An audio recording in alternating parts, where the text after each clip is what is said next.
So, thank you very much, Kain. Thanks all of you for being here. Happy New Year, first of all.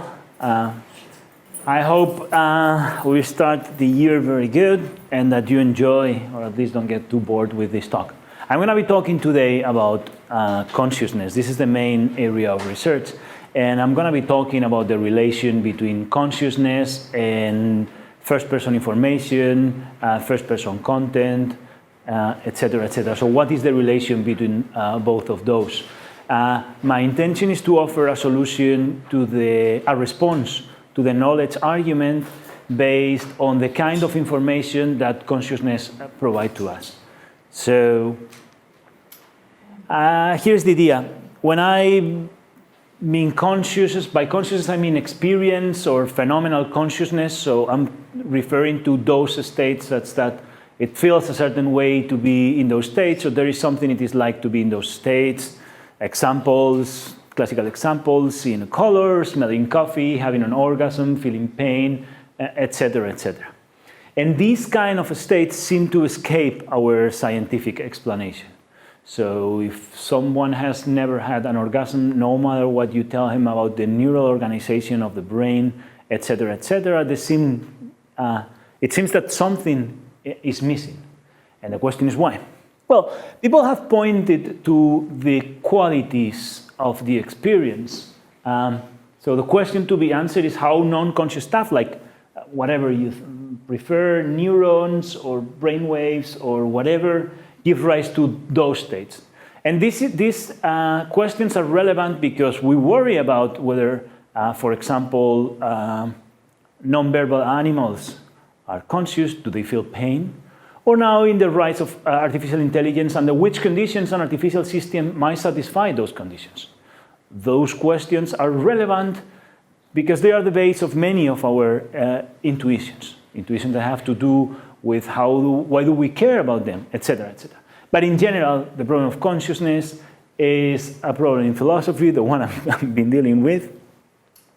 And people typically, when thinking about that, think, oh, you know, the main problem are the qualities that are presented to us in experience. So the redness of the kind of experience one has when looking at a rose, or the painfulness of the headache, etc. So these features that distinguish different experiences. My approach is going to be different. And I'm going to point to the perspective of the subjectivity, to the point of view that is inherent to those experiences. When we look to the history of these problems, we find two thought experiments that have motivated mostly this way of thinking. And here, when we think of the classical Nagel's paper on what it is like to be a bat, let me just check that I haven't done that before. Sorry about that. No, it's okay. So when we think of the problem of perspectives, and Nagel introduces his problem, he mentioned, look, if you think of a bat, assuming that there is something it is like to be a bat, we might very well know how this echolocation system works. We still have no freaking idea of what it is like to be a bat. So there is a perspective that we lack. And no matter what amount of objective information, we won't be able to get this idea. And this is what he presented in his classical paper. But there is another thought experiment, the one presented by Frank Jackson in Epiphenomenal Qualia, where he seems to be pointing to the qualities of the experience as the source of the problem. In these thought experiments that most of you will probably familiar with, young scientists keep captured in a black and white environment, and despite knowing how our visual system works, fail to know what it is like to see certain color.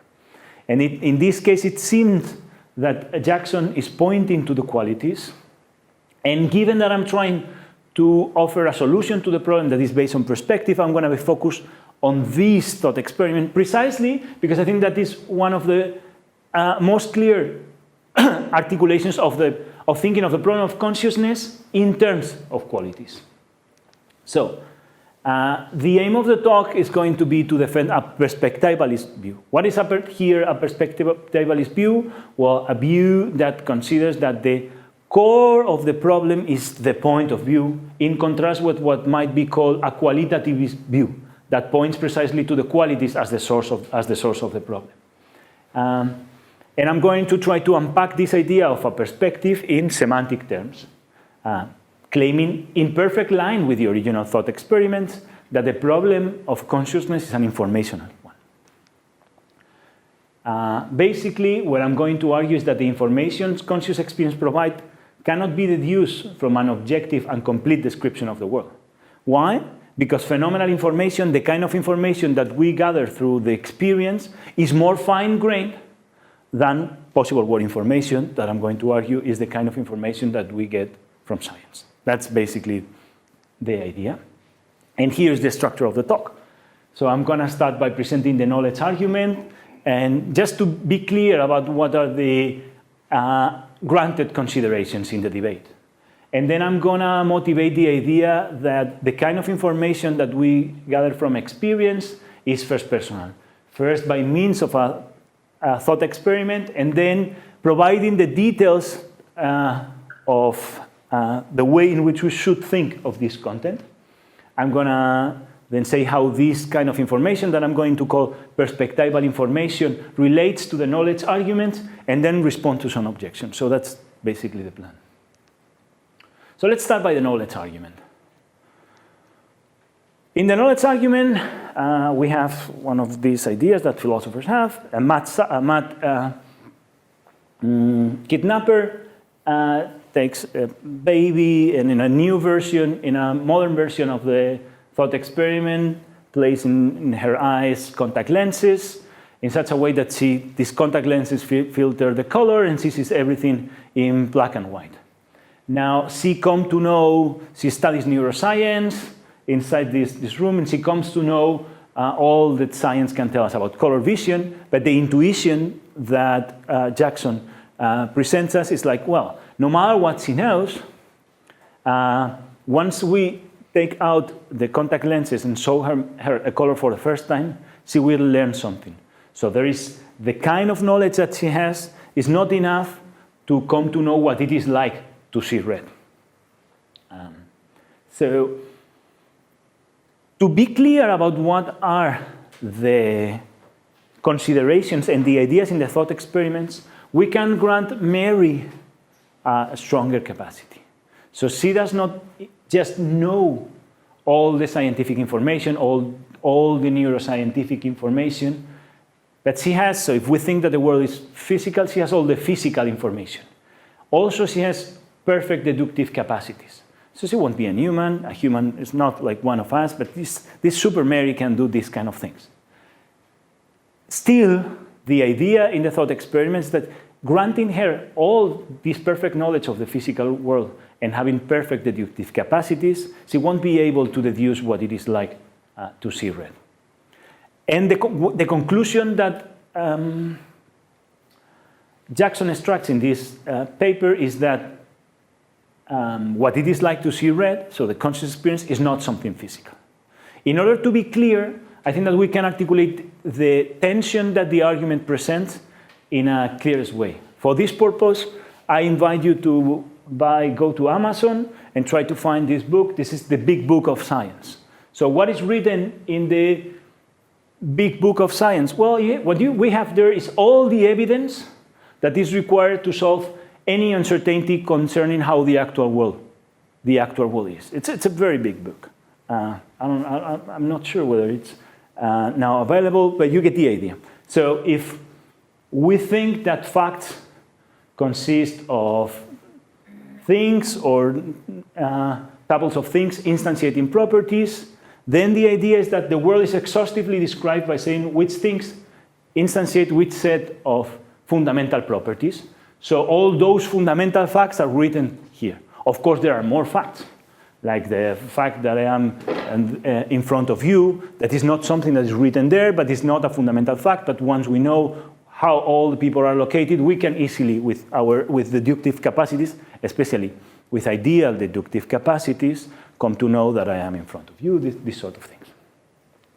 And so the intuition is that the knowledge in the big book of science, together with idealized reasoning capacities, are insufficient to come to know what it is like to see red. This is really the intuition that Jackson is inviting us to accept.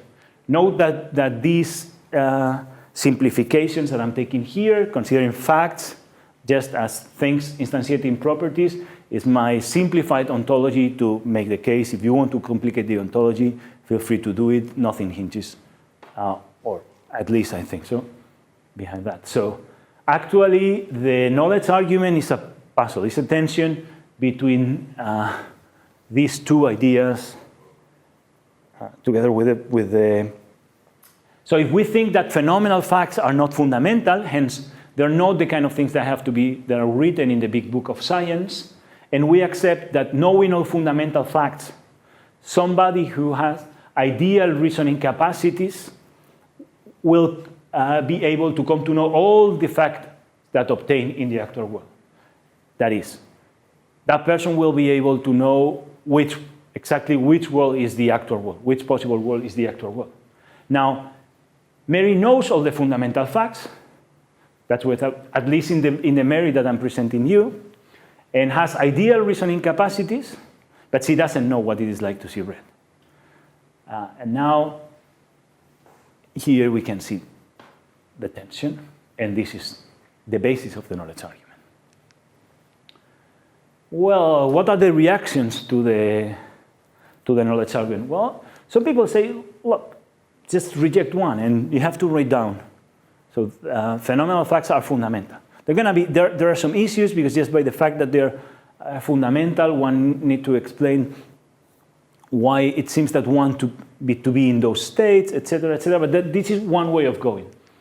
Other way of going is like rejecting two and saying, no, look, there are strong emergencies.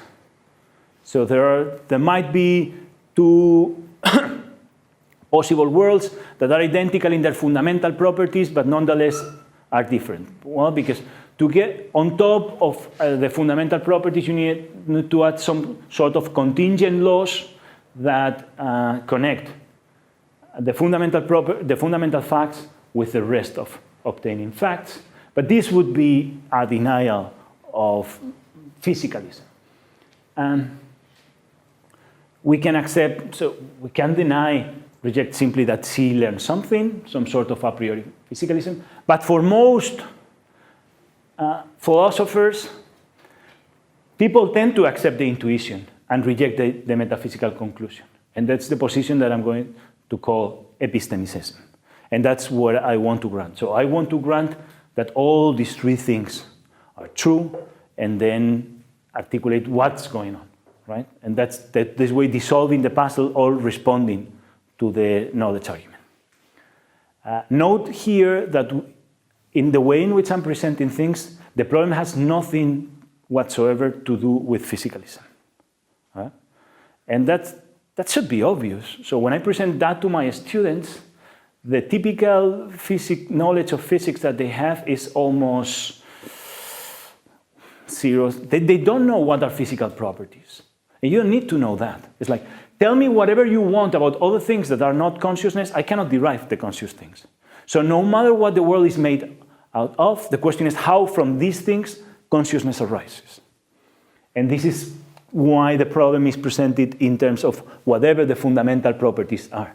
And what I'm trying to argue is that the problem has nothing to do with physical properties having some sort of problem or there being something on the way in which we think of physics, but rather on how we think of the kind of information that science provides. But remember, the challenge is going to be the epistemicists want to accept all three. So, okay, what are the desiderata? If we want to provide this solution, what would be the desiderata for such a position? Well, accepting the intuition is acknowledging that Mary learns something new, something that she didn't know before. But it's not enough that she learns something new. So what she learns has to be substantial. what do I mean when I say that what she learns is substantial? Well, inside the room, Mary understands that people have experiences. Mary understands that there is something it is like to see red. So when people look at red flowers, she knows that colors exist. And she wonders, oh, I know that there is something it is like to see gray and to smell the coffee. What would it be like to see a red rose? So she understands the question, and once she sees, so she has an uncertainty, and once she sees the red rose, she can resolve this uncertainty. So a piece of information that resolves a previous uncertainty is what I'm going to be called a substantial information. And this new knowledge should not import new properties or facts. So in order to grant this thing here, we need to grant that Mary knows all the facts. So this is the challenge. Okay? Good. Let me briefly present some of the approaches that have been presented in the literature. So one way of replying to the argument is say, well, maybe the new knowledge, Mary's new knowledge is not factual knowledge. So what Mary acquires is a new ability, rather than knowing that is some sort of know-how. Well, that's one possibility. And then we need to show what people have called into question is whether there are really abilities that are both necessary and sufficient for Mary's case.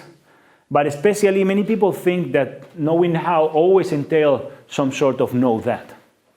And if know-how entails some sort of know that, this cannot be a solution. Or at least we need something extra to reply to the argument. Because insofar as we introduce factual knowledge, we need to explain this.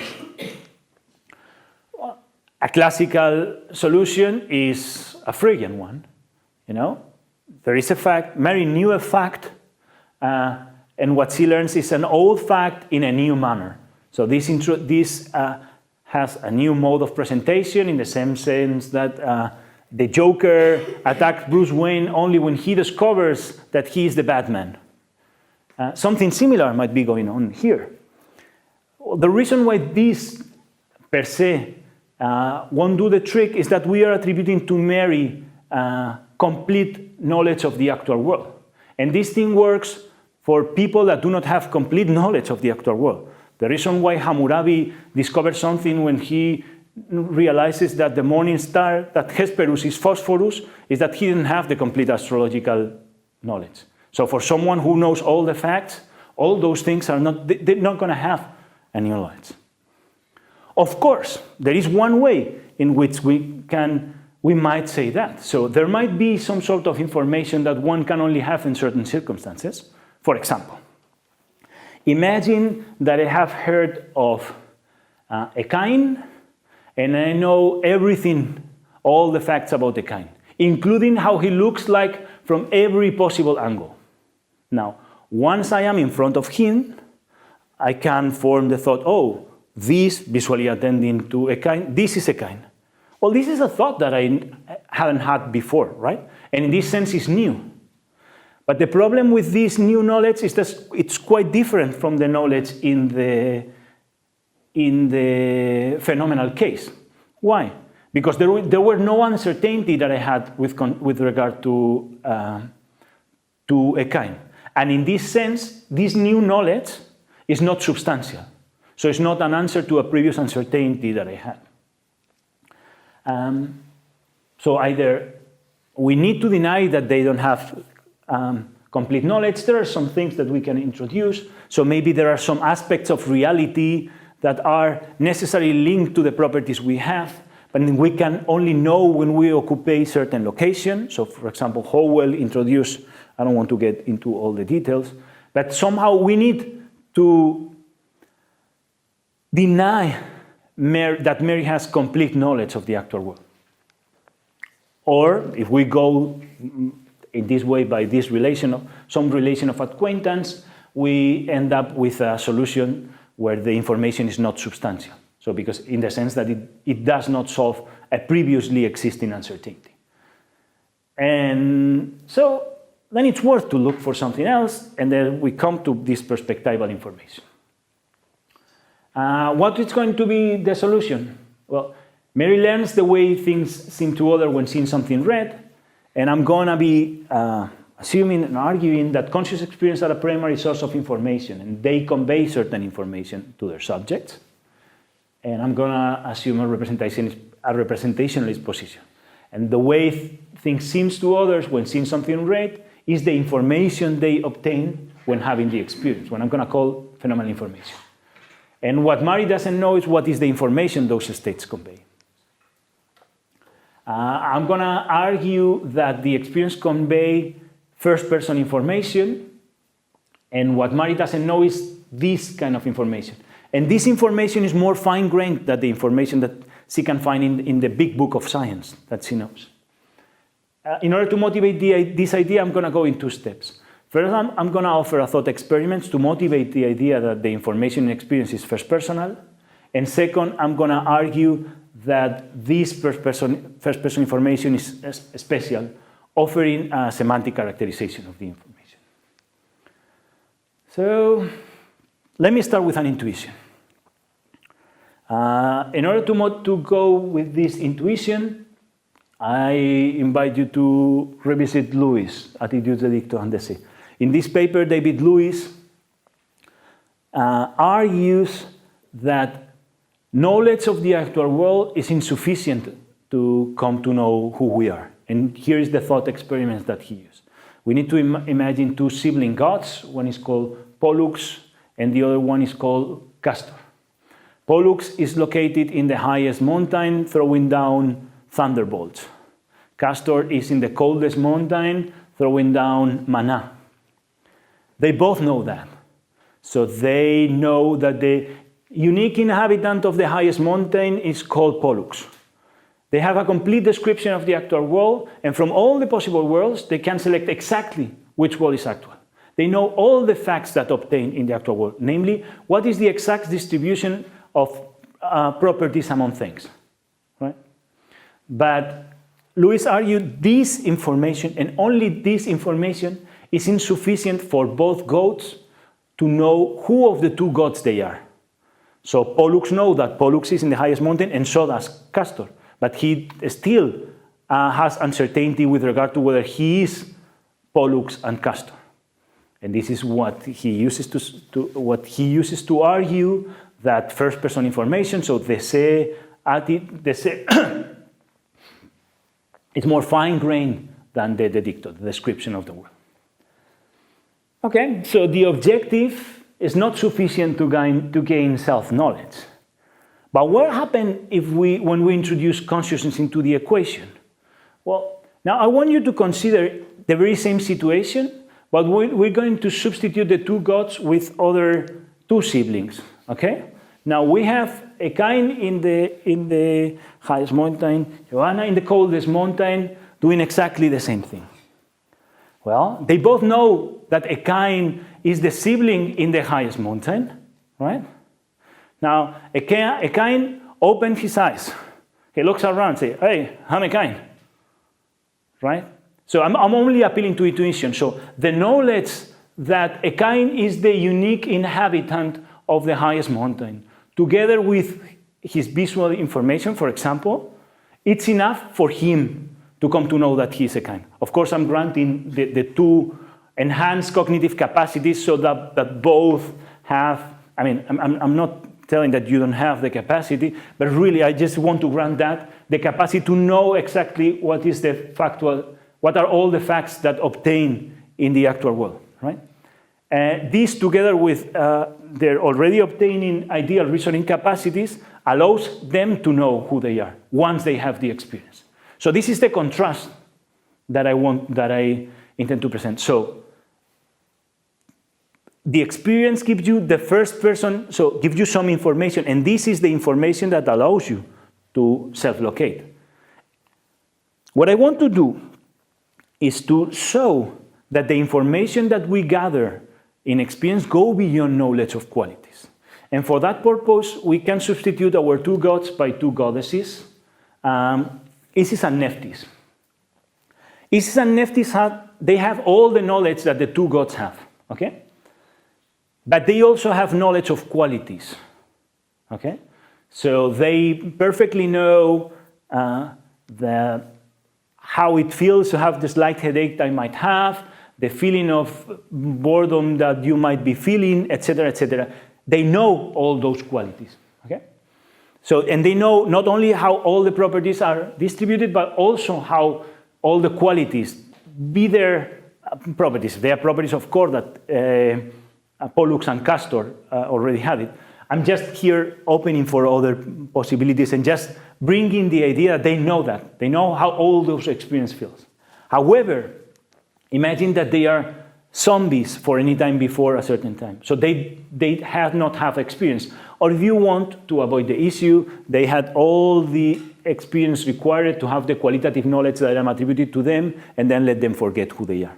And they're in the same position. Now, at time t, they're going to have an experience, okay? One is going to feel, I don't know, pain, and the other one is going to feel pleasure, or one is going to have a visual experience, and the other one is going to have another visual experience. Before t, they know that. They know that this is going to happen. They both know that Isis is going to feel pleasure, or that's going to have such and such, it's going to be seeing such and such and such landscape. And they know that the unique person that is seeing such and such landscape is Isis. They know that, okay? But still, this is not sufficient for them to know, for Isis to know that she's Isis, whether she's Isis or Nephthys. Now so before t, they are not in a position to know who they are, despite of knowing exactly how this state is going to feel. Now at time t, what happens when they're having the experience? Well, when they're having the experience, as it happens in the case of Ekain and Joanna, they will be able to know who they are. Now, the only informational difference under these two conditions is the information provided by the experience.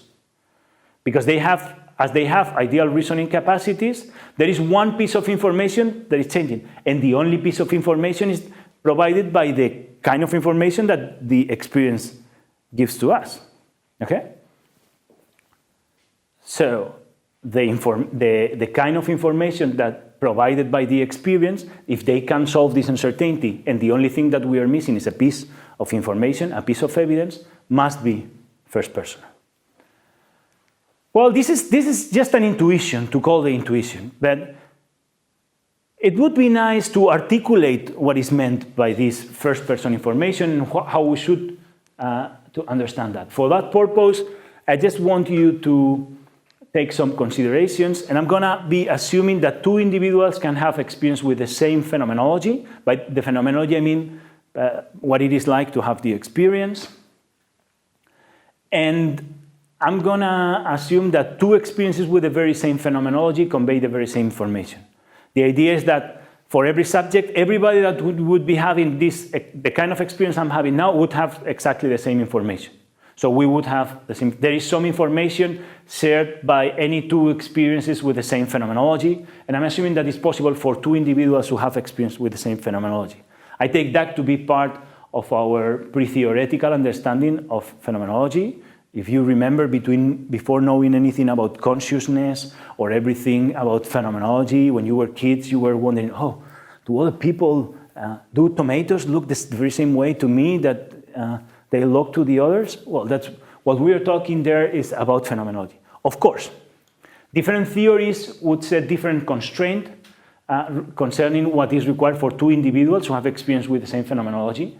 I'm not assuming that it is possible for any of us two to have states with the same phenomenology, but almost no theory would deny that this is a possibility. In the radical case, just consider two microphysical duplicates in two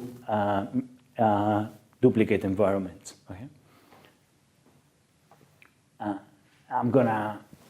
So this is the premise that I'm going to use for the argument to try to spell out what is the kind of information that conscious experience provides. Now, the idea that the phenomenal content, that the information in experience concerns the subject is not a new one. Okay? It's one that we can trace back at least to Aristotle, and is famously associated with Descartes But also with Berkeley or Locke, there is, of course, the evil guy in this story, who's Hume, but who you remember, when I try to find this guy, sorry, but I cannot find it now. I might say something about that in the Q&A if necessary. But even after him, I can say, look, I don't know whether this is the case, but I need to postulate something like the self there to do all these kind of things, nice things that I want to do.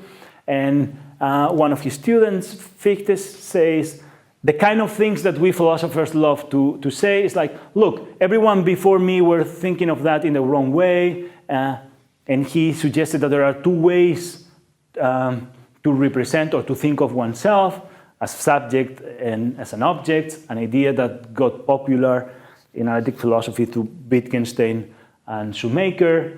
And this idea that there is something first personal is a common ground in analytic theories, talking about formness or sense of mindness, but also in the phenomenological tradition with the idea of pre-reflective self-consciousness, developed in some ways that are more like those guys here or that take this thing more into consideration. All this to say that there is something that is not new at all. What I'm trying to figure out is how this first-person information is to be understood. So, following the thought experiments, like, look, whenever we have the experience and following all these ideas, the experience is going to tell me that I am in certain states. Something like, for example, in the kind of experience that we have when looking at a green apple, assuming that our experience is directed to a green apple, in the relation of seeing. And I'm using seeing as a placeholder for any way you want to think of that, because the important part for me is going to be this thing. What I want to do is to articulate how this content is supposed to be understood. And in order to do so, we can contrast it by the kind of information that we can gather from the book, from the big book of science, okay?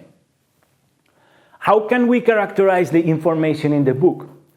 Well, the kind of information that science provides, the kind of information that we have in the book, is what can be called, has been called absolute information or objective information or global information. But the basic idea is that it's world determined. So when we decide how the world is, this information is going to be true or false. So the information in the book is exclusively about the way the world is. Hence, it's true or false. In this case, I'm assuming that this is true. Depending exclusively on how the world turns out to be. But it's also open access or portable in the sense that it's the kind of information that can be gathered by different individuals in different conditions, etc., etc. So the information in the book can be accessed from every location in the logical space. And that's what the metaphor of the book brings. So you don't need to be in a particular place in order to gather this information. So access to the book information is not restricted to particular information or individual or temporal location or those being inserted in a specific relation to a particular entity. Well, with this characterization, we can consider two ways in which information can be different. So because either this idea or this here is denied. So either because it's information that can only be gathered from a particular location in logical space, and we deny this, okay? Or because it is information that is more fine-grained about how the actual world. That is, once we fix how the world is, we still cannot determine whether the information is true or false, okay?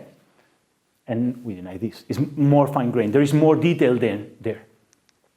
And here's what you have. So we have the information in the book, which is world determined in the sense that once we fix how the world is, we know whether the information is true or false.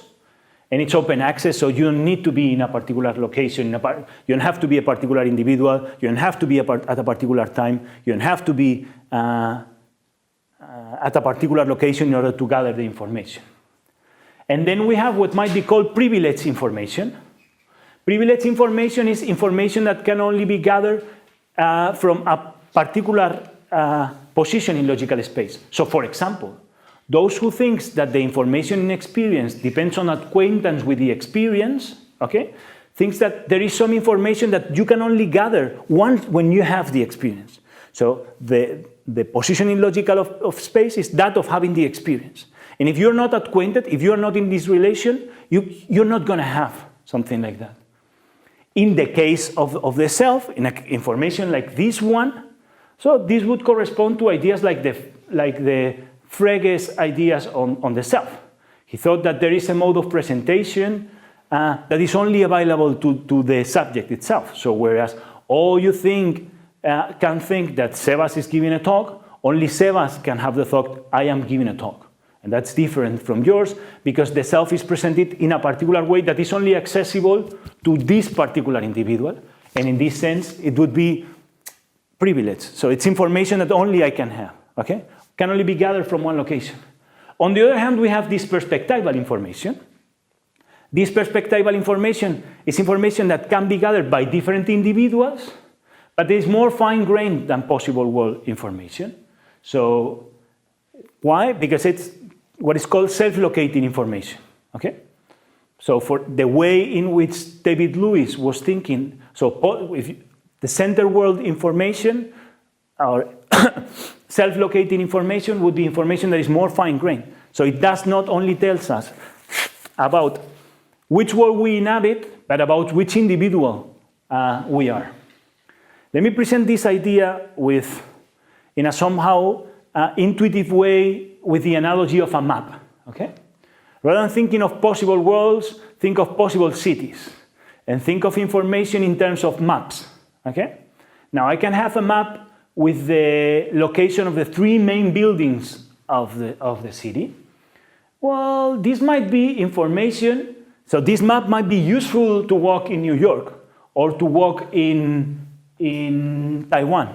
But it wouldn't be if they satisfy those conditions, right? But there would be information that wouldn't be adequate for Mexico. That's like possible worlds. So one piece of information is true in one world and false in different worlds, just like this map, okay? This is the objective information. So the information in the book is like this one. On the other hand, we might have information that is not open access. And in this case, so we have also the same map, which is, again, so once we fix the map is adequate for some cities, but not other. But if you are in a particular location here, there is some detail that is revealed. And it's only revealed if you are in Taiwan, but it won't be revealed in any other place, okay? And that's like this privileged information. So you have to be in a particular spot in logical space, okay, to get this information, like in the case of the self or in the case of acquaintance. Now, what I'm going to call perspectival information is information that is not just determined by the way the world is, but it's open access in the sense that it can be shared between different individuals. And the analogy is the classical analogy of a map with a pointer. In this case, the map would not be only correct relative to a city, but also to a location within the city. So here, the map would be adequate if we are in Washington Square, but it would not be adequate if we are in Times Square, okay? In this sense, the information is more fine-grained. It doesn't tell us only about the city, but about a specific location within the city. And this is this perspectival information. I'm going to argue that the information experience is perspectival. I'm going to give you an argument. So we have these 2 conditions, well-determined, so fix the world, assign a truth value, and open access, it can be shared.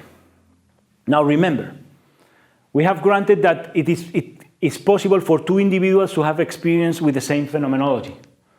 So here are our 2 guys, Marta and Luis.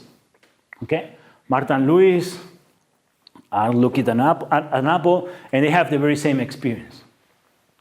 And I have granted that it is possible for 2 experiences to provide the very same information. Okay, so under these conditions, these 2 guys have the very same information. Hence, the information is open access, okay? This rules out an interpretation of the information that is privileged, because privilege is the denial of this thing here. So it has to be possible. You don't have to be a particular individual. Here what we are assessing is, remember, is this kind of information, and what is relevant to the articulation is the what we're going to do with the indexical expression. Now, if it is possible, if these two experiences have the same phenomenology and they have the same content, it can happen. So this is not a correct description, so it cannot be that the information that this information is given as Luis is seeing a green apple, and this information that Marta is seeing a green apple. We would have to use an indexical expression just to express this, and the question is how is this thing to be interpreted? And the idea here is that they have to have the same information, which is, if one is hallucinating and the other one is not, it would be true in one case and false in the other. In which case, if we fix the way the world is, we still cannot attribute a truth value. Because the very same piece of information, it's going to be true in one case and false in another one. So we have to reject this one, and that shows that the information is more fine-grained. So the information is not only telling us about which world we are inhabiting, but which of the objects in the world we are. So in this sense, it's giving us, so it's helping us to self-locate beyond the actual world. Okay, more fine-grained than this idea. And this information that is not world-determined, but is open access, is what I'm calling perspectival disinformation, because I'm talking here about the same information. I want to, before moving into the details of the argument, I want to give you a little bit more of intuitive grip on this idea of information. So, for this example, what I have picked is a very, very, very simple way the world could be. So imagine that the world has only two objects, that the objects can be either a circle or a square, that there can only be one circle and one square, which can be dark or light, and there are no excities. Okay? If this is our space of possibilities, this is, so if under these conditions, this is the space of possibilities that we have. So either both the circle and the square are light, or one is dark and the other is light, or the other way around, or both are dark. Okay? Under this condition, how does the big book of science looks like? Well, something like that. The big book of science only have these two sentences. The square is light, and the circle is dark. Okay? With this information, we can restrict all the information to the point of knowing exactly how the actual world is. So, the square is light, restrict us to these two worlds.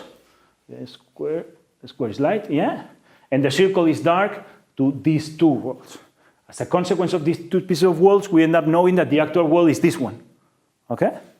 So this, of course, there are more facts, like the neighbor of the square is dark. That would be an additional fact. But our ideal reasoning capacities, knowing these things, we can derive all of that. Okay? Now, take into consideration that here we have 4 ways the world might be, but 8 ways the individuals can be. So in these circumstances, I might know that the actual world is W2, but I still don't know whether I am I3 or I4. And this is the situation described by the 2 gods. Okay? On the other hand, if we think of information of the kind of uncertainties that we might have, and think of that in terms of perspectival information that gives us this self-locating information as center worlds, where if I have the information that I am light, in terms of sets of individuals, I am light, tells me that among all the possible worlds, the ways the individuals can be, and not only the worlds, I am either this one, or this one, or this one, or that one. That's not correct. I am light. Well, it's I5, I4 and I5. That's a mistake there, but you get the idea. Okay, same with I'm square, and my neighbor is dark, and I can, with these 3 pieces of information, if they were correct, but you come to know who you are. So this is the sense in which I'm saying that perspectival information is more fine-grained than possible world information. And here is what I'm suggesting, what I'm showing is that there is information that is more fine-grained than the information about how the world is actual. So I can know the distribution of all the properties, and still there is room for a piece of information that solves uncertainties that are both substantial. So in this case, I don't know who I am. So there is a previous uncertainty that is resolved by a new piece of information. So with this, I am making room for knowing all the properties, the distribution of all the properties, knowing exactly how the actual world is, as it happens in the case of Mary, and still getting a new piece of information that does not introduce any property. Look that here, there are only those properties that I have described. Okay? So there is this room. Now what I have to do is to show that this kind of new information is inadequate, is plausibly correspond to the new information that Mary acquires. Okay. So the idea is, so scientific knowledge only tells us about how the actual world is, about the distribution of properties among all the things, but the perspectival content is not objective, and it cannot be deduced from this objective, as were shown in the case, in the previous cases. I'm going to go only through two objections. One to get clear about in these 10 minutes. I'm going to go through two objections. So the first one is going to be to relate the perspectival content, so the content that is not world-determined, is more fine-grained, but is open access, and the knowledge argument first. And second, I'm going to compare with previous indexicalist approaches, like those offered by Stalnaker and Perry, to show how what I'm saying that is consistently different, and why I'm not prey of the kind of objection that have been presented about those indexicalist approaches. So the first one comes from Jackson himself, when he said, look, the knowledge that Mary lacks, which is of particular point to the knowledge argument, is knowledge about the experience of others, and not about her own. And it seems that what I am suggesting is that the additional information is information about her own. And that seems to be in tension here. And the second one is Lewis. Lewis said, look, in having the experience, one has new perspectival knowledge. So he agrees that the kind of information that the experience has is perspectival. So it's information about who, where, and when one is within the actual world. But he says, but that cannot be the solution to the knowledge argument. Why? Well, because Mary maintains phenomenal knowledge after she ceased to have the experience. Now, after having the experience, this piece of information is false, and what is false cannot be known. Okay? So if this were all that Mary learns from there, the fact that I am seeing, note that when I mentioned the fact that, this is a propositional fact, not things instantiating properties, that is the relevant sense of facts in this. That I am seeing green cannot be phenomenal knowledge, because after the experiences, I am not seeing green anymore, okay? And that cannot be known, but I still have knowledge about what it is like to see green. Let me just make it clear. So Mary knows about what is the situation. So Mary knows all the facts regarding the state of someone else. By knowing all the facts, she wonders about the phenomenology of somebody else's experience, and she knows all the facts about this person's state. So what are the neural configuration, what is the relation to objects, to properties, etc., etc. But she doesn't know what it is like to be in this state. Okay?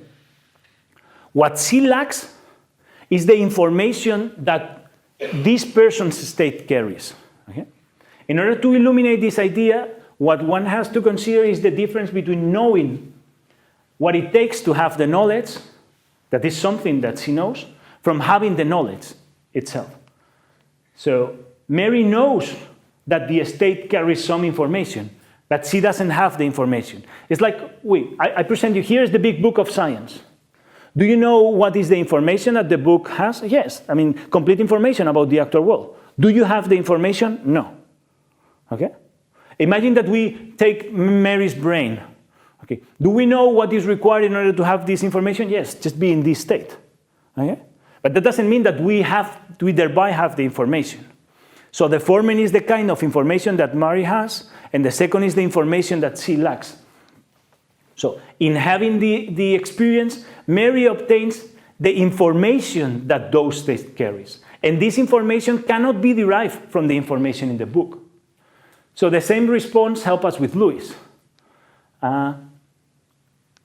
When Mary has the experience, of course, she has the information that she herself is seeing green. But and this information ceases to be true when the experience is. That's true. But the content of the information still remains applicable for understanding the experience of other when seeing green. Once she has the experience, she can know what is the information that people gather when they are looking at green. Something that she couldn't know in advance, because this information cannot be derived from her book. So she retains the knowledge about the information those state carries. And in the representationalist approach, knowledge about the information the state carries correspond to the phenomenology. So this experience continues to convey the same information. So in this way, we can satisfy the desiderata from epistemicism. So Mary learns something new. So she learns what is the content of certain states. Her knowledge is substantial. So it solves an uncertainty. And as we have seen, it does not involve new facts, okay? Because it's not knowledge about the actual world.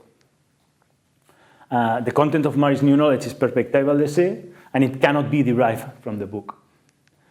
So to close, one objection. So from the very beginning, from the early days of the knowledge argument, there have been people objecting to the knowledge argument on the basis of indexical, one way or other of indexical knowledge. The best articulated approaches are those offered, in my view, or to the best of my knowledge, are those offered by Stalnaker and by Perry. And I want to consider briefly both of them to show what is the difference between what I'm proposing and what they were saying. Here's Perry.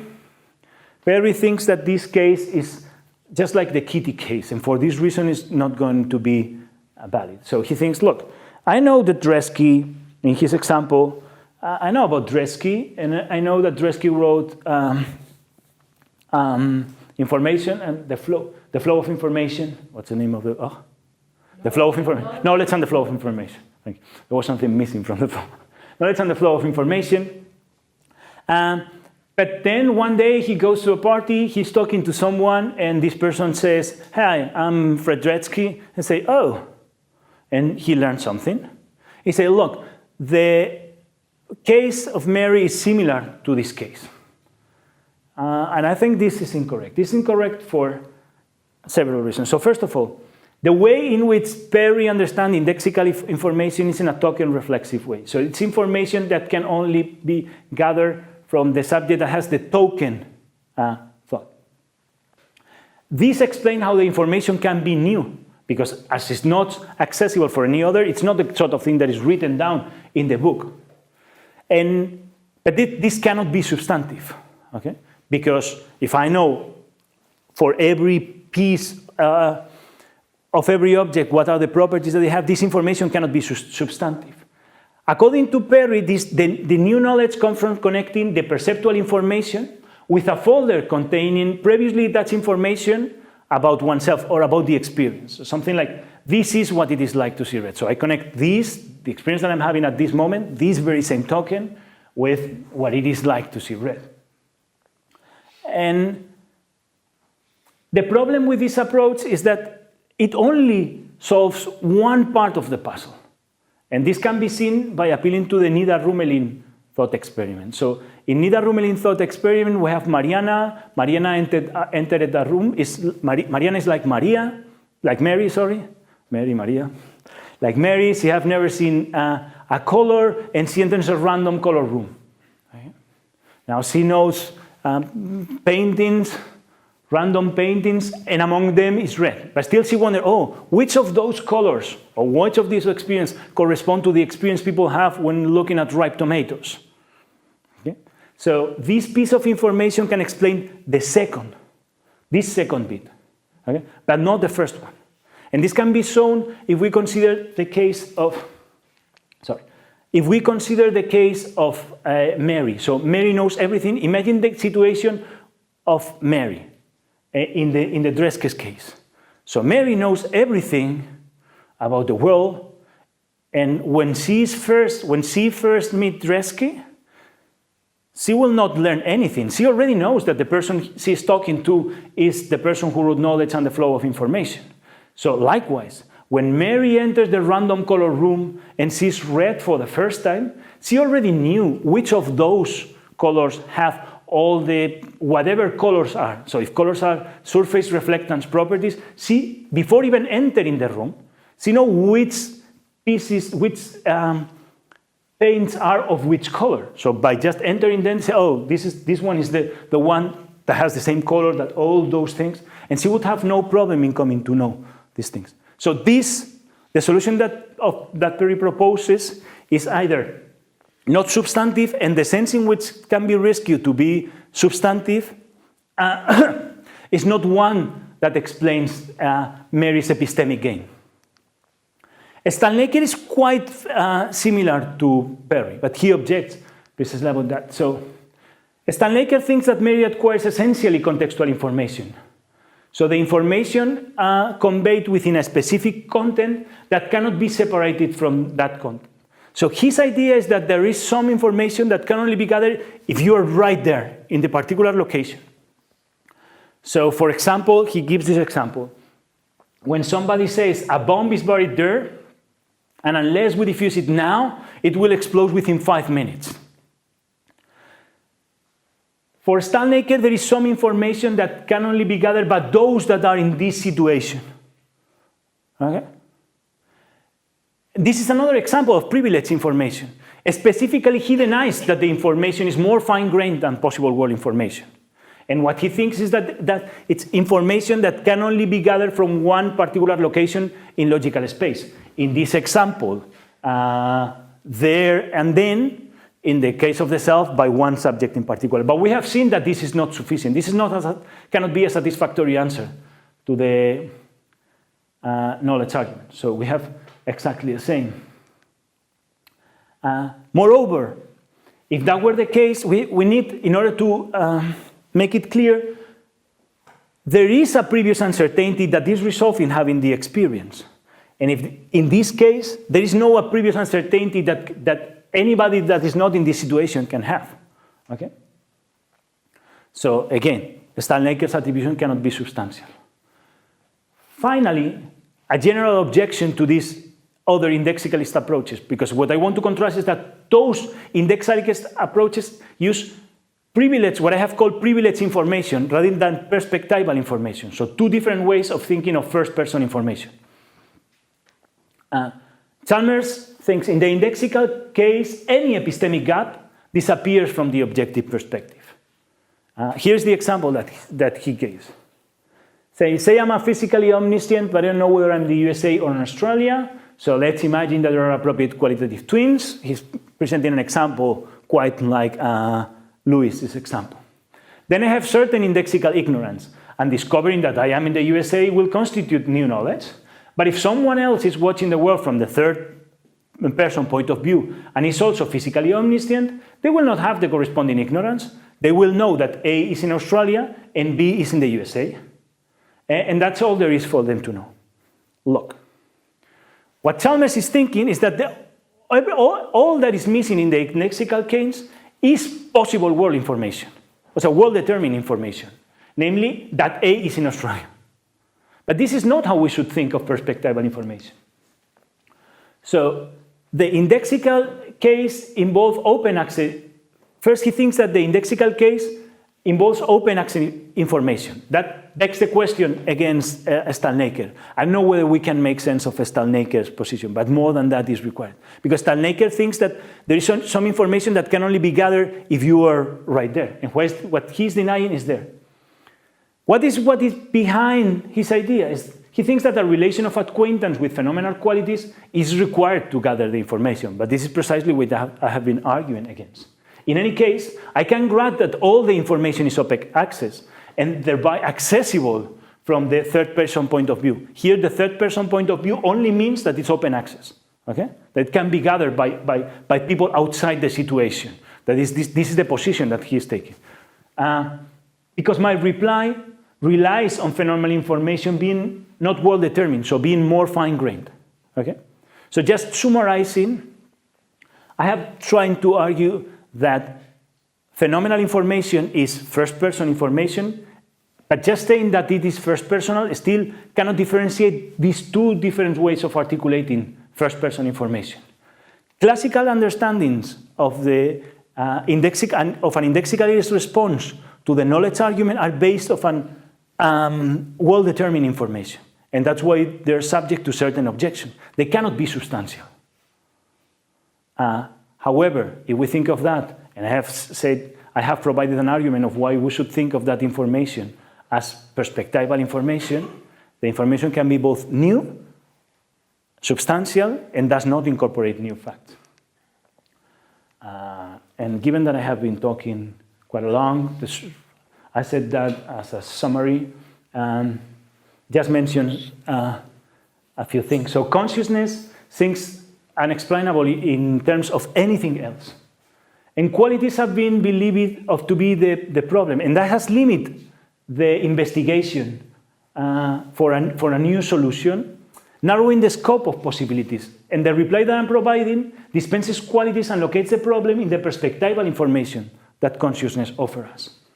Of course, we need to explain how physical facts or objective facts give rise to these kinds of information. And maybe this can be approached by thinking what sort of problems can be solved by appeal to perspectival information, namely by information not about which world I inhabit, but about which, where, and when I am in this world. Well, because a cognitive architecture that is able to exploit information about who and when in the world one is might have competitive advantage. The suggestion for future work is to take this perspectival information as the building block for understanding personal level cognition. And in order to articulate what might be consciousness useful for, think of the kind of cognitive problems that can be solved thanks to this kind of information. And that's it. Thank you.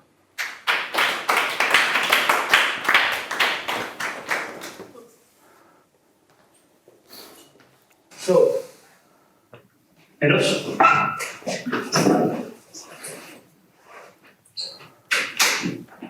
Thanks for your talk. I really appreciate it. I learned quite a lot. But I'm not sure I fully understood your criticism to the indexicalist approach. Because from an empirical viewpoint, one cannot use I, the first person pronoun, wherever they say one is not also able to have a third person viewpoint. For instance, a kid cannot use I correctly to must say to false belief text, +3 and so on and so forth. So when you come to acquire or to be able to take someone else's viewpoint, so the indexical experience you have when you use I have such and such experience, it's experience I can attribute you, and they go with just two sides of the same coin. When I use he himself, or what Castaneda call a phrase indicator. So you don't have an indicator, you don't have a phrase indicator. Namely, the way you don't have an indicator that say I, if you don't also have the logophoric pronoun, the phrase indicator, he or she herself, he himself, with his star, which allow you to attribute someone else the exact good experience. So you cannot have personal experience without being able to attribute someone else's a personal experience, and vice versa. They just two coins of the same side. Perfect. So first of all, this is a substantive claim about how we acquire the use of the first person pronoun. In order to articulate the reply, I'm going to grant you this assumption. So I'm going to grant you that the use of the first person pronoun in language work this way. What I was trying to do is to differentiate two ways in which first person information can be understood. So there is a piece of information, a piece of information that I gather in having the experience. And I need to use an English sentence in order to try to convey this information. For this, I use the sentence, I am in such and such a state, because the second part doesn't matter. The only important is the I. Now, what I was trying to do is that there are, following the discussion on the say attitudes, there are at least three different ways in which this information can be understood. One is that is absolute or well-determined, and open access or shareable, and one that rejects. So there are like these three different ways depending on what we accept. And those are different messages. So those three understanding constraint possibilities, constraint uncertainty, just not to glue possibilities with possible world, constraint uncertainties in different ways, and in this sense, they are semantically different. Now, I have offered an argument for why we should think of phenomenal information as perspectival information for a particular use. My argument is only an argument about the information that the experience provides. So it is compatible with my understanding, with the argument I have provided, that the content, and I'm using phenomenal information as the content of experience, so that the content of belief or that the content of sentences in language is not perspectival. So that we should think of this content as having some sort of articulation, so that is, for example, that satisfy both desiderata, okay? Or that we think of that as the token reflexive, for example, thing. That's perfectly fine, because my argument only works for phenomenal information. In essence, my argument is similar to the one that Lewis gave. But Lewis gave an argument that is based on internalism. In the Hume and Hameson case, he gives a similar argument. Look, these two persons, as they are internally identical, they must have the same content. But this can be true in one case and true in the case of Hume, false in the case of Hameson, therefore what I'm calling perspectival content. This argument has been rejected on the basis of internalism. This argument does not rely on internalism, but it's only valid for phenomenology. So I'm giving only an argument for phenomenal information being a certain way, and then using this to explain what is the problem of consciousness. And this is, I think, neutral on whether, as you were suggesting, the acquisition of the first person pronoun depends on understanding what is the other, etc., etc. Which, I don't know, does this help to clarify the discussion and the purpose of the talk? Yeah. And Wittgenstein say in investigation, how do you know what this is rare? And he says one answer is silent English.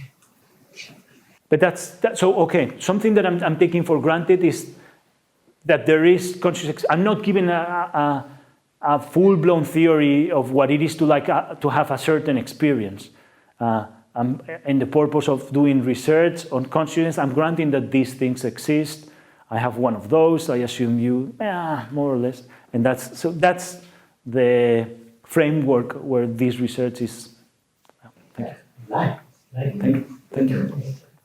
Maria, I didn't have a question, but before, if I may, because I have a follow-up question, there is something that struck me as weird here. I mean, out internalism, if subjects in the same phenomenal states are in the same internal states, and if subjects in the same, I mean, if the phenomenal states in which, if two subjects are in the same phenomenal state, then those have the same information. How is that kind of information not internal?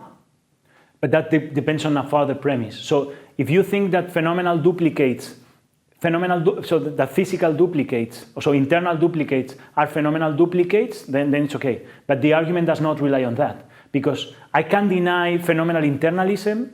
So one can be, it is natural, and many people like phenomenal internalism. So the idea that two duplicates are also phenomenal duplicates. But imagine that no. On top of having the same internal structure, we need to be in relation with, so like a naive view position, for example. Disjunctivist forms. And you can grant those views would deny that two subjects in the same, it's not quite like that. So I don't need, So your position is coherent with, it's consistent with disjunctivism? Depends on the kind of disjunctivism that you're having in mind. Because one thing that the argument requires is that two individuals with the same phenomenology, one can have a veridical experience and the other one false experience. So some naive realists deny, so there are naive realists that deny that those are phenomenal duplicates. Those things that other people think that they are in the same perceptive relation, but they are they are in the same phenomenal state, but they are in different perceptual relations. So there are like a whole bunch of views that are named disjunctivist. The main thing is that the argument does not rely on internalism. That relies on same phenomenology. Typically, people think that sameness in phenomenology,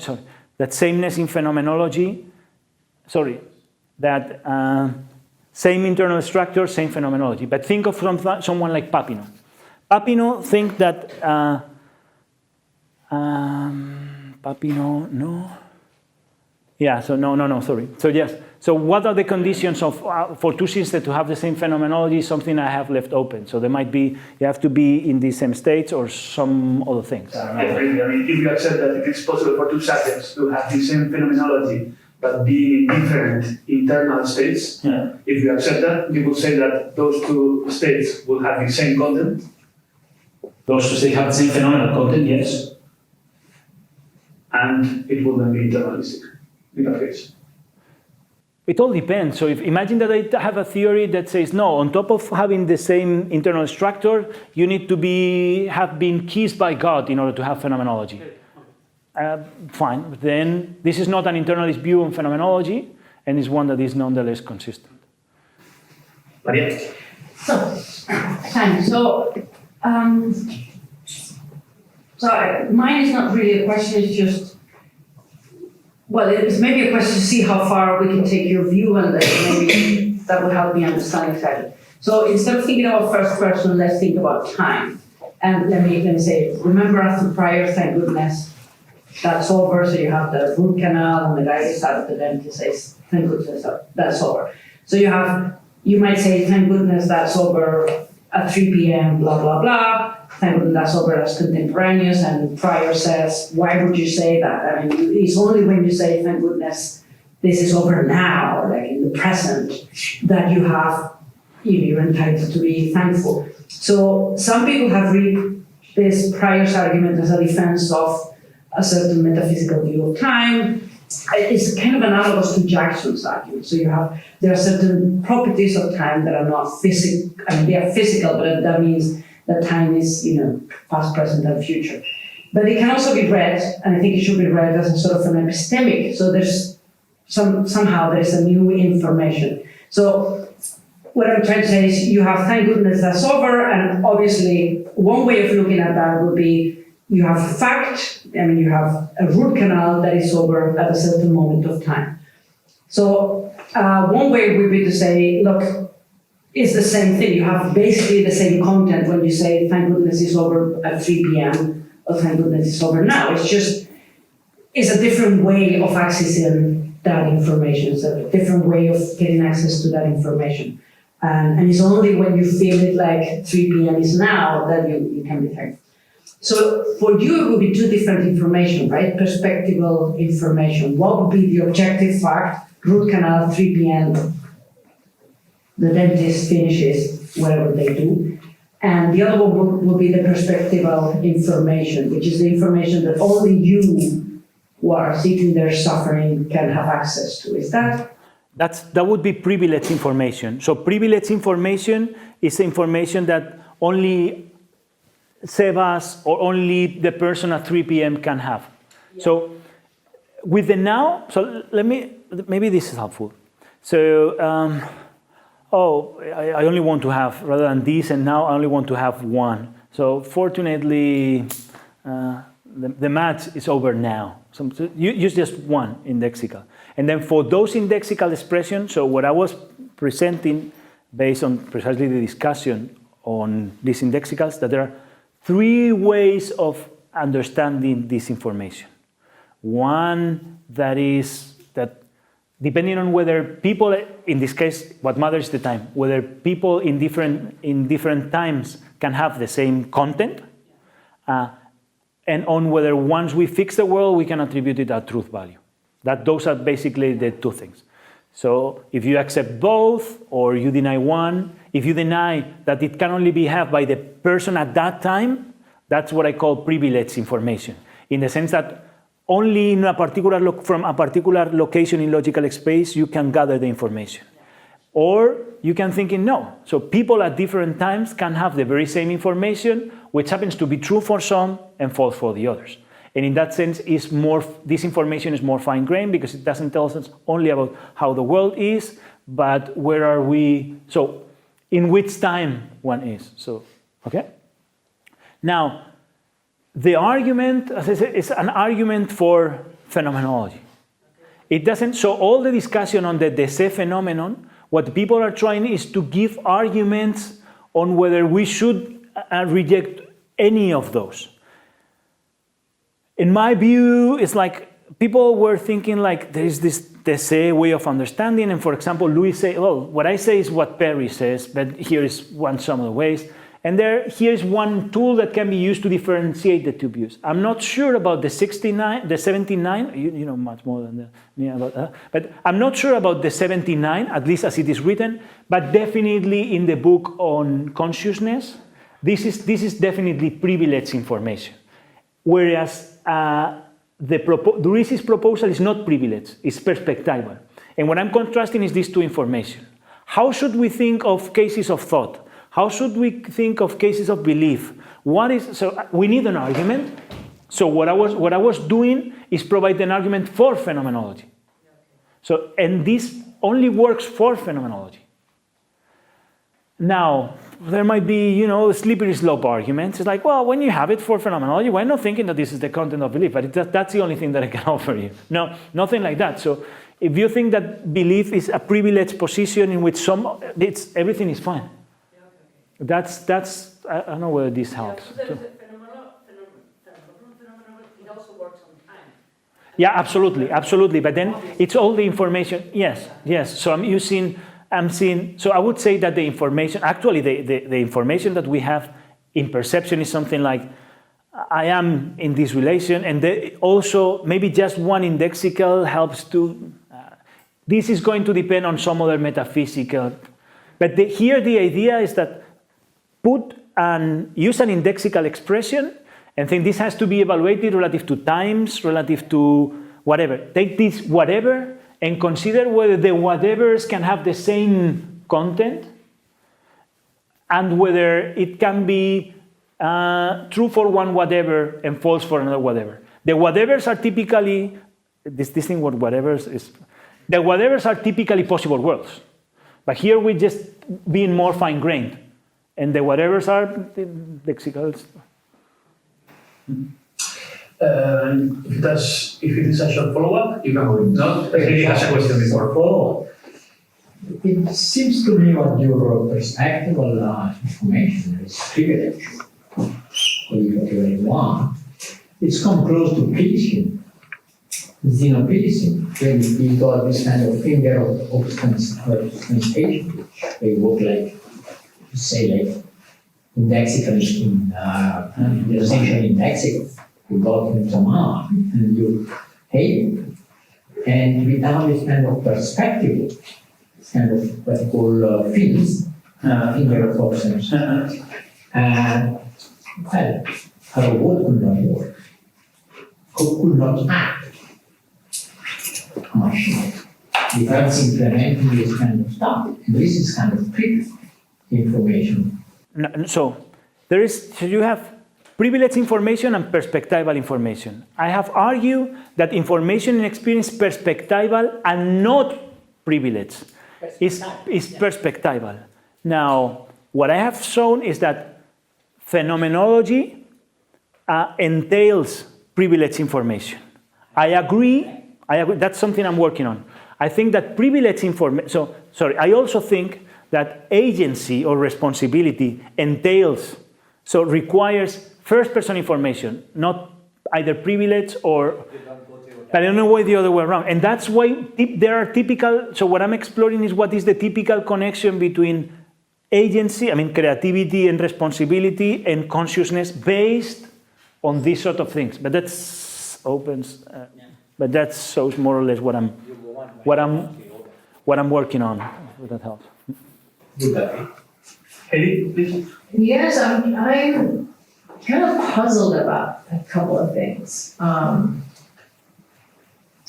So the way that I would think about perspectival or perspective, the first person perspective, would be very much in terms of visual perspectives, right? So, I see you from the front, I don't see you from the back because of the way that you're related to me. So first person information is very much relational information, right? Because it is how you are positioned in respect of everything else. But if you're thinking, well, I'm going to solve the knowledge argument by making reference to first personal information in this relational sense, then I don't understand this is what it's like to see red, how that is solved in this way. So I wonder whether you could clarify. I can try. Here's one thing. The word perspectival is used in many ways. So there are different ways in which we can call a perspective. One that you suggested is more close to something that might be called privilege. So for example, I have a perspective on the moon. There is some information I can gather from the location that I occupy, and I cannot see the other side. So some information is accessible to me, but that might be only contingently so.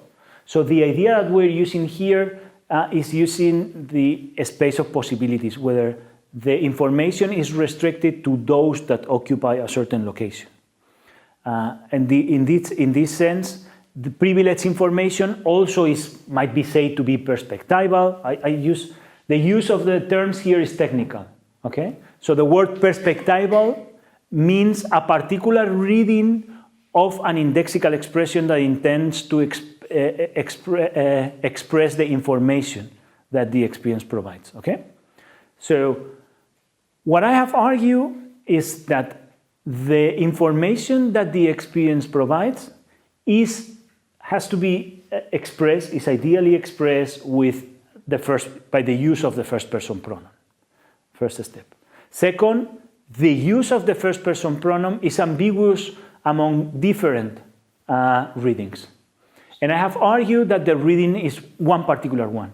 Could I just interrupt you here, because otherwise, so I mean, Mary doesn't say, this is what my experience of seeing red is. She's not saying I'm seeing red, she's saying that's what it's like to see red. Which presumably she's not really entitled to do. Right? Presumably the only thing Mary's entitled to do is to say, This is perhaps I'm having an experience as of red. So that's just an issue. I the more that I think about the Jackson, the knowledge argument, I think it's actually a shit. I think that there are a lot of problems. Fine. So massive problems with it. But apart from that, suppose we just accept it. I don't see why I don't understand the I-ness somehow solving this problem of the supposedly phenomenal. Let me just try. So here's one thing. So I haven't argued in favor of the argument, so if you don't like it, it's fine. I have presented you a tension between the three premises, and you can reject some of the premises that I use in the puzzle, and everything is fine. So I'm not gonna say anything about that. So fine. Second thing is look, what Mary wonders about what is the phenomenology of people. So she's not pointing to that, because I guess they would be pointing to the color. I'm not sure whether people say, oh, that is what it is like to see red. Different people. Pointing to her experience. Doesn't matter where different people, depending on different philosophical inclination, point in different directions. So if you ask Tai, he will point in one direction. If you ask Rosenthal, he will point in a different direction. So that's not really relevant. The important thing here is that we're accepting that the phenomenology is exhausted by a certain piece of information. And the only thing that I have said is arguing that this piece of information is of a certain way, fine, and how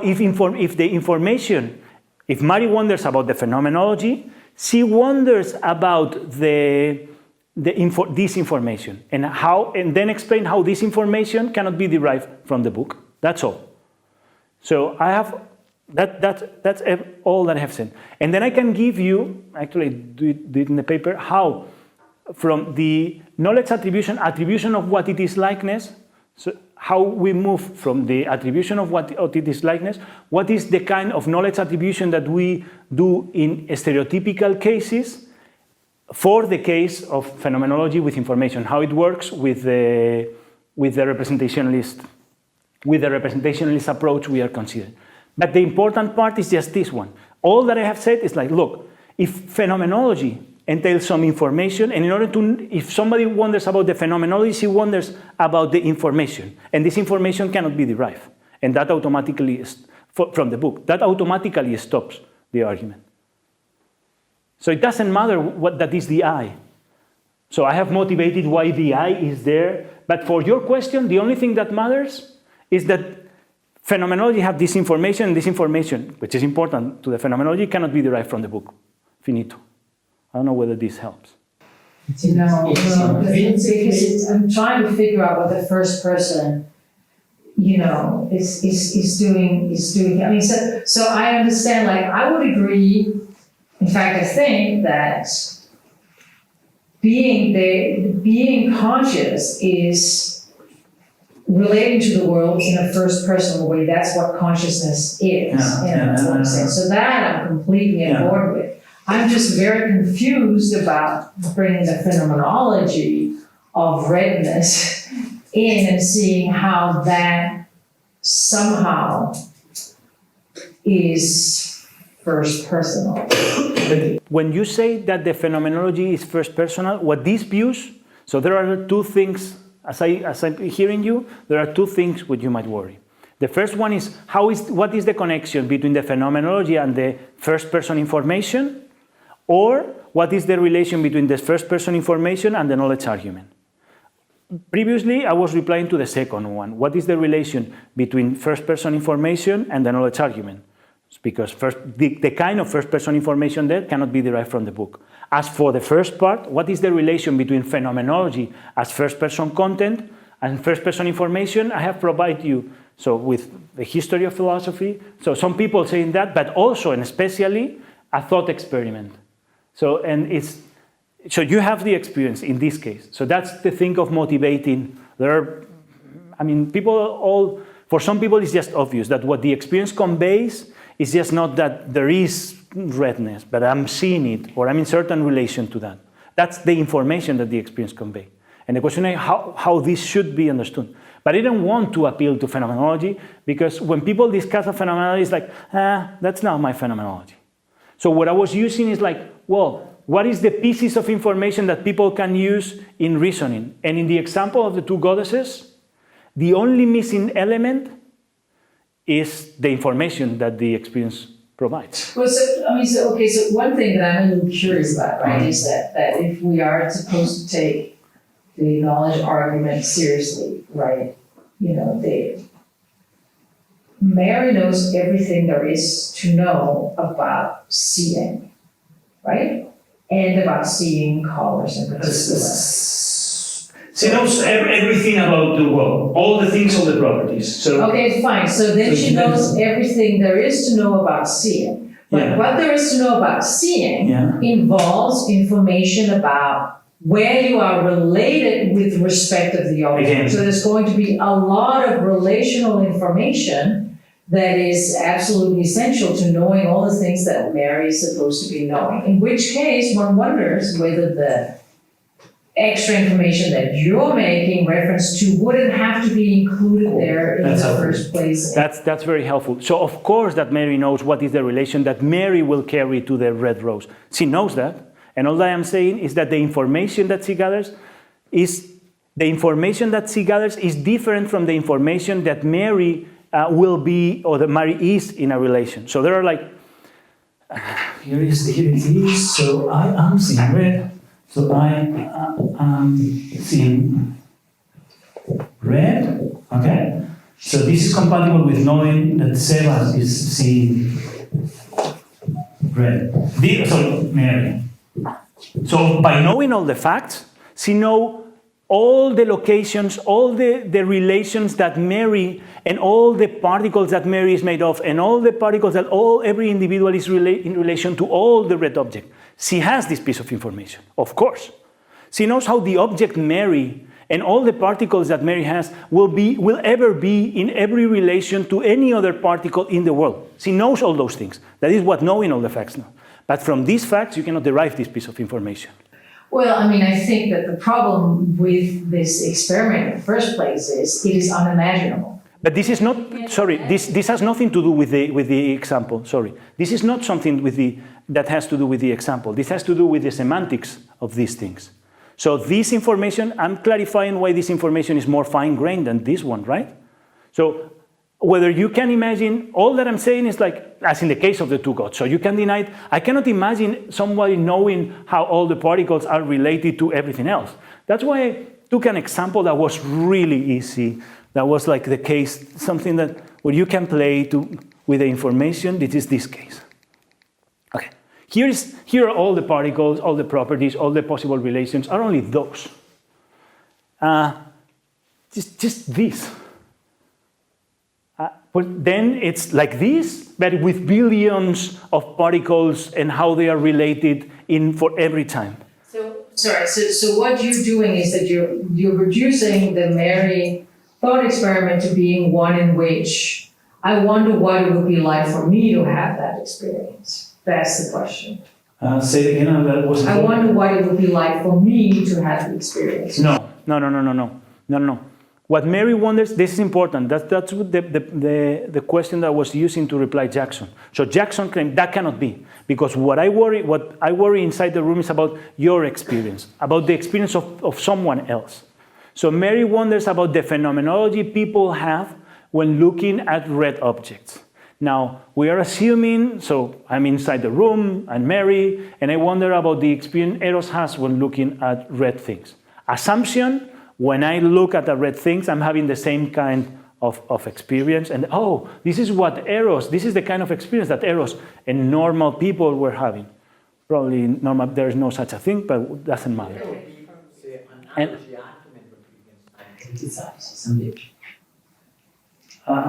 The second Wittgenstein. Don't put pressure on me. Would you mind articulating the argument rather than assuming that I know the argument? If you don't mind? But the basic idea, if I got Fine. it right, it was the perspective is intrinsic. Oh, okay, Given. okay, You have to take it as okay, a given. okay, fine. And That, from that, you can have an argument against directly. So you can have an argument against Jackson, okay? You can definitely have, I now understand what you mean. You can have an argument against Jackson, and that might be your reasons for directly not thinking that Jackson argument works. But the assumptions of the argument that I'm using is that I am just assuming that when I'm seeing red and I learn what it is like, I learn what it is like for Eros to see red, and you might wonder and everything. But this is an assumption of the argument here. So coming back to the question, I learn what it is like for Eros to have the experience, and what I thereby learn is what is the information that Eros gathers when he looks at red things. And I cannot derive this piece of information. I wasn't able, for logical reasons, to derive this piece of information from my whole description of all the relations that all the particles carry to each other in all the possible times. That's the idea of the argument. And that explains why a structure and function, as many people claim, is not enough to explain consciousness. Does this make sense, or? Well, I think it does and it doesn't, right? Because, when I think about relational facts, I think about it being a fact that holds between two or several individuals in the world. And if you're going to have a full description of the world, you're going to have a description that involves that relational fact. I agree with you. Yeah. So, definitely. But Mary knows that. Yeah. So inside the room, Mary knows these things. The Super Mary knows the relation between all the, whatever tuple of things that you want, all the relations there were, are, and will be, including those that are her body, that she knows which they are. With your drawing right here, right? As far, if I've understood you right, what this is refusing the Mary argument to is essentially the question like, is this me? Right? Okay. Yeah. Who am I? Is this me? Right? And so I guess I don't see, it's just not obvious to me that is. That's a mistake on my side, because I wasn't doing that. What I was intending to say is like, look, so it's a two-step thing. So there is, first of all, that there is information about which object. This thing, what shows is precisely what you are saying. Okay, but then, and what I was doing in replying to Jackson and Lewis, but I wasn't clear enough, is saying that this is not enough. So there is some, by knowing all the facts about the world, there is still some missing piece of information. Namely, which among all the possible objects, where am I located? Okay, which is what this thing here shows. Okay, so what I cannot derive is this piece of information. I cannot know, so just by knowing, but that's just Lewis. And then what I'm saying is that this thing, what she learns, is that this thing, this piece of information, is the information Eros state carries. So there are two things. I can learn that I am seeing red, which is something that I stop knowing after I ceases to have the experience. And I also learn that this is the information Eros has. Is the second one, the one that explains the knowledge argument. This piece of information is not derivable. Therefore, I cannot neither know who am I, nor what the information of the state is. Right, so I mean, I guess, sorry, I shouldn't go on, but if you think about how visual information is processed in the brain, there's a lot of information that is being processed about your position vis-a-vis the object, right? And there's a lot of correction going on when you're moving your head and so forth and so on. That's a lot of information about where you are with respect of the object, right? That's first personal and relational information that is processed in the brain, wherefore a person who knows everything there is to know about brain processes would know those facts as well, right? So those are a lot of those kind of informational facts that you're talking about. But those Mary knows from the beginning. So because when you say... Right, but when it comes to red, okay, red is an interestingly different. Like you could know that you're seeing red from a certain angle, right? That would give you a lot of perspectival information just from a purely visual perspective, right? But it wouldn't give you information about redness, right? Which is why I guess again I would sort of say like it's the perspectival fact here that kind of interpretation of redness, not of a lot of other things. There's a lot of other aspects that I think we can readily understand, like time, now, physical location. Am I? Is this? Am I A or B? All of those things. I don't. You know what I mean? I think I understand them fairly well, right? It's when we're then moving on to these kinds of properties like redness or something like that I just fail to see how they are first person related to something first personal? Being that there's something first personal perspectival about So here's seeing redness that somehow then allows us to translate entirely this intuition that we have about the phenomenal properties of redness of experience into this first-person relational worldview or vocabulary, or however you want. So one thing is that redness is this thing, okay? So redness, so depends on what you refer by. So we have the color, and we have one property that certain states, like neurons firing at 35, blah, blah, blah, in relation to red, the things with certain surface reflectance, etc., and all those things that she knows. But now the redness, the quality that she knows is this piece of information. So and the reason for thinking that there is, and she knows what the scene, Mary from inside knows what the scene relation is, what red, the color, so the properties, as this is the property in the world, she knows that. Mary knows all those things. And now the redness is this thing here. In order to motivate the relation with the first person perspective, imagine now that we have our two goddesses, and one is in front of a red Ganzfeld, and the other one in front of a green Ganzfeld. Now, they both know that Isis is the only person related to all the relations that there is between Isis molecules, well, if there are gods, whatever gods have. But all the entities that constitute Isis, all those relations and everything that is red, they both know that. Now, the intuition is that when they have the experience, they have a new piece of information, and this new piece of information helps us to know that the Isis, who is the unique person in the scene relation to a Ganzfeld, is who I am. And that's something that you gather from the experience. But why isn't that just Lewis? Oh, that's just Lewis. Of course, that's just Lewis. So, well, there are many differences for Lewis. First of all, Lewis denies that perspectival. So what I call perspectival content is Lewis's DC content. So exactly this. So center world. It's just this. Okay? Second, Lewis agrees that this is here now, but he denies that this is what explains the knowledge argument, for the reasons I was mentioning.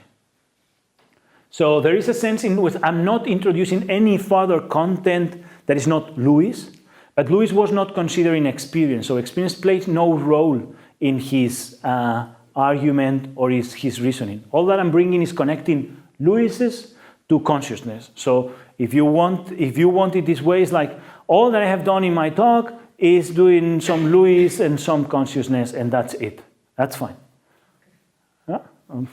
Maybe one way to understand. I mean, Is not all this kind of information is preconceptual, it's subconscious. oh, preconceptual and subconscious depend. Yeah. Either one. Yeah. So preconceptual, I'm happy to. Yes. So. Take it as this is the given, this is the way we are built on. And it is the given. And the given is we are built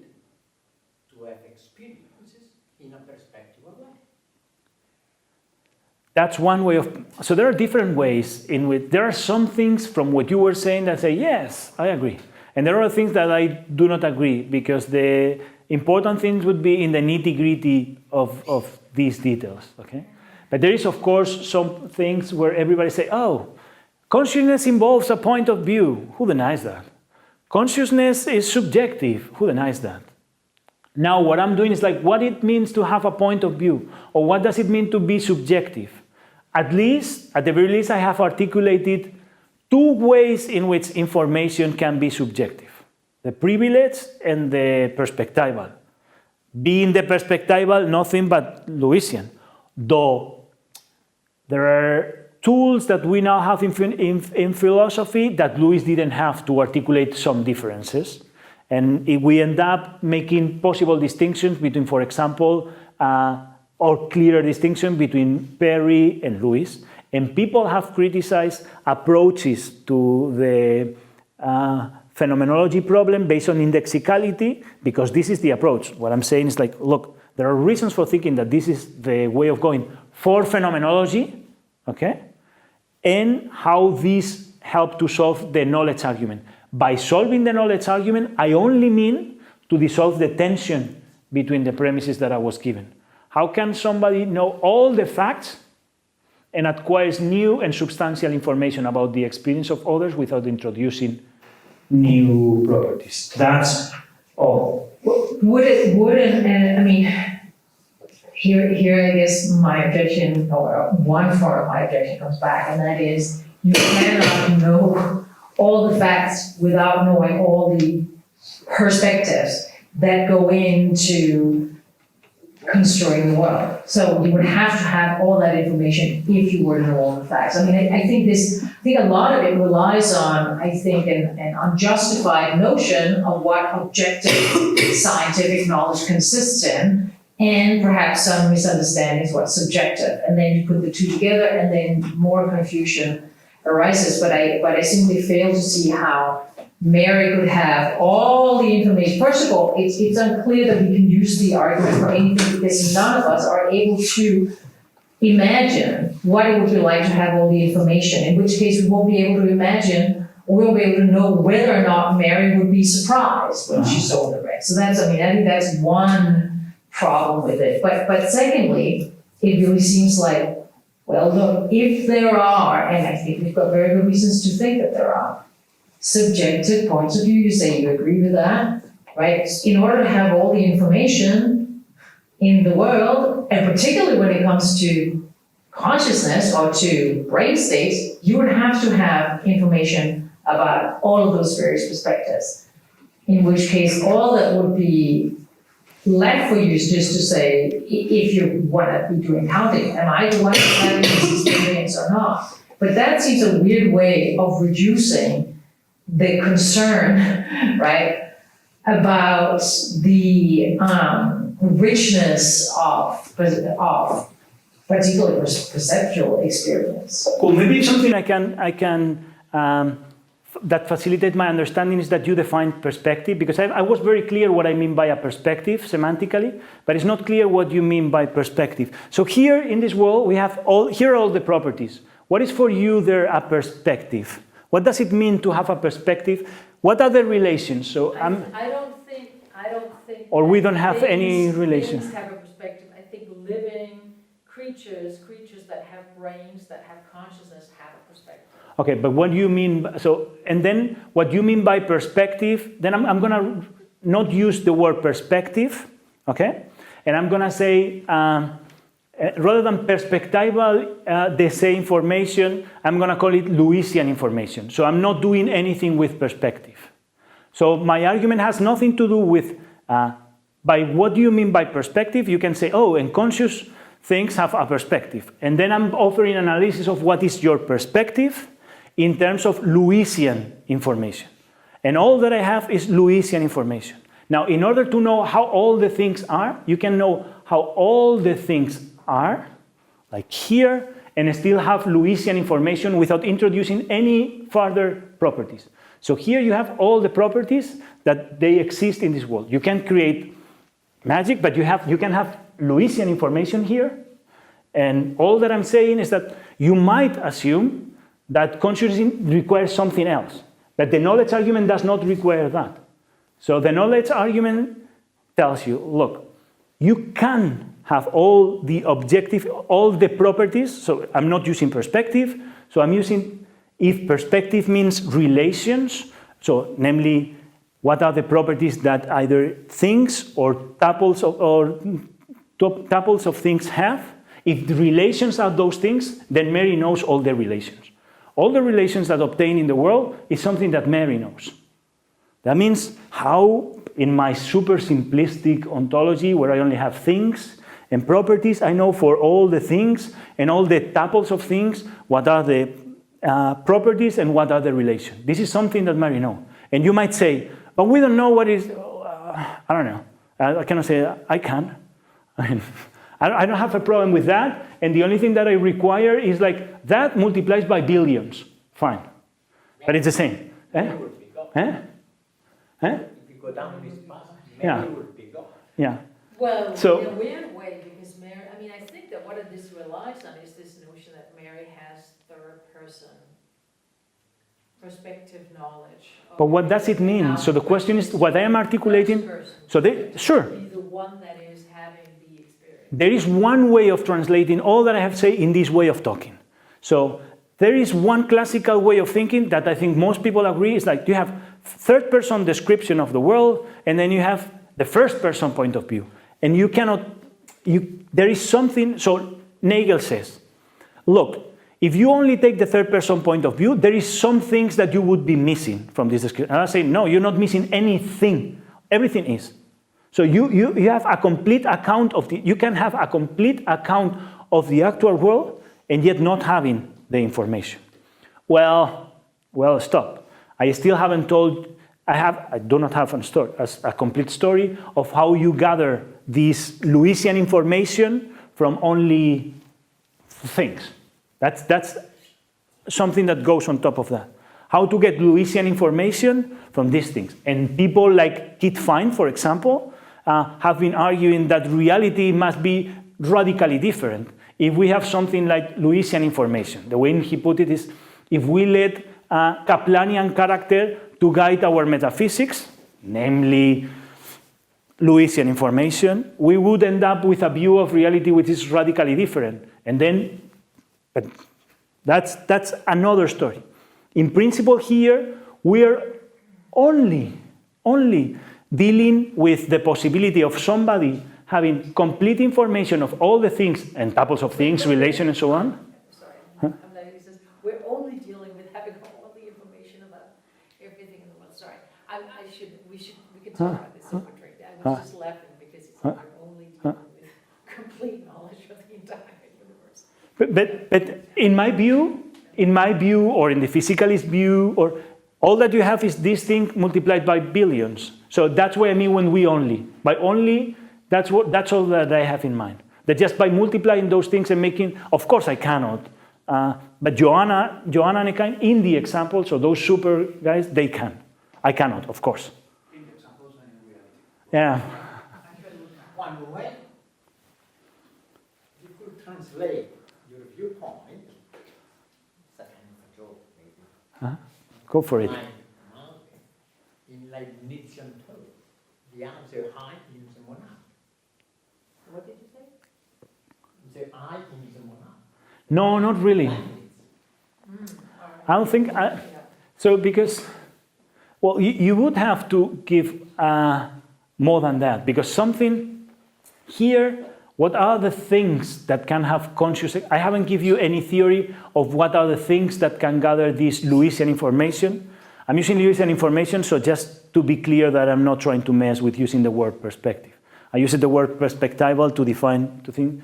So if monads can have this Lewisian information, then something I would be committed, not because of that, is that those are having a conscious experience. Because something that I want to do that goes beyond this project is like provide an explanation of consciousness in informational terms. And for that purpose, I need to reply to those things, like what it takes to have this sort of perspectival information. I haven't said a word. All that I was doing is, I don't know, put the precedent of that you prefer. What I was trying to do is like to articulate how is it possible to get new information, how it is plausible that a particular piece of information is the information that we gather in having the experience, and why this piece of information cannot be derived from the facts in the world, where facts are things or tuples of things instantiating properties. That's what I was intending to do in the talk.